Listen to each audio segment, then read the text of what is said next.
Okay guys, today we're going to show you a little quick video on how to mix calc, the Chris Meckley method. ACI Aquaculture keeps your pH nice and stable, your alkalinity stable, and it's a very quick and easy process to do.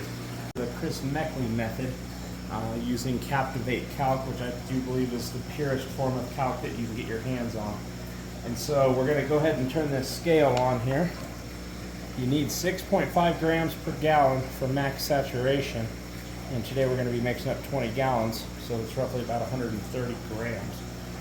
So we're going to take some of this calc out, and we're going to pour it into the bowl here until we get up to the 130 mark.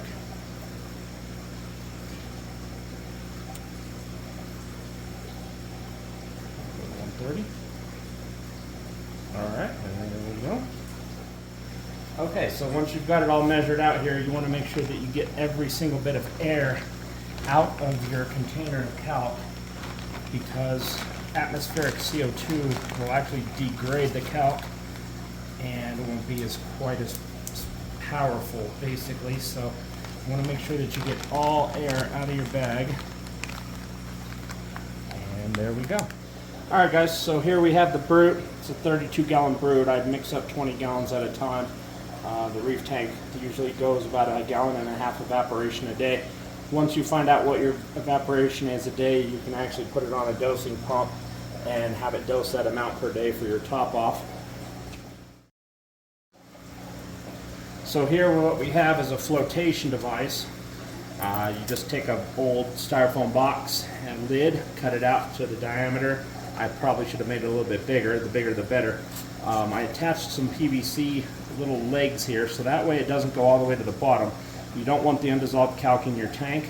I took a little hole in there and I placed this airline tubing through, and just enough to where it doesn't touch the bottom, but it'll float as your water level goes down. This will float the entire time until it gets to the bottom. Here we go. We're going to go ahead and fill this up with 20 gallons. I won't bore you with the whole 20 gallons. This is 5 gallons, so I'll be doing this 4 times to make 20 gallons of mixture. And we've got this all filled up now with our 20 gallons. I'll be dosing and adding in the calc there in a second.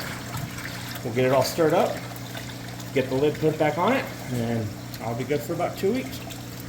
We've got our Kalkwasser, and we're just going to go ahead and gently pour it into the vat of water here. Get it all out, make sure it's all out of there. And you're going to take a stir stick. I just happen to have a 1-inch piece of PVC that I use as my stirrer. And you're going to just kind of gently stir it around. Make a nice little, make sure it's all dissolved.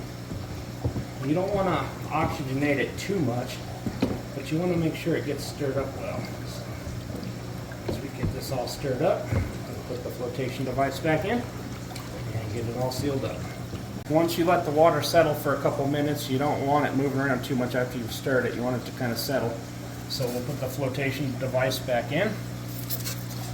Let it float right there on top. Put your little cord back on there, your little airline tubing. Wrap it back up with some plastic.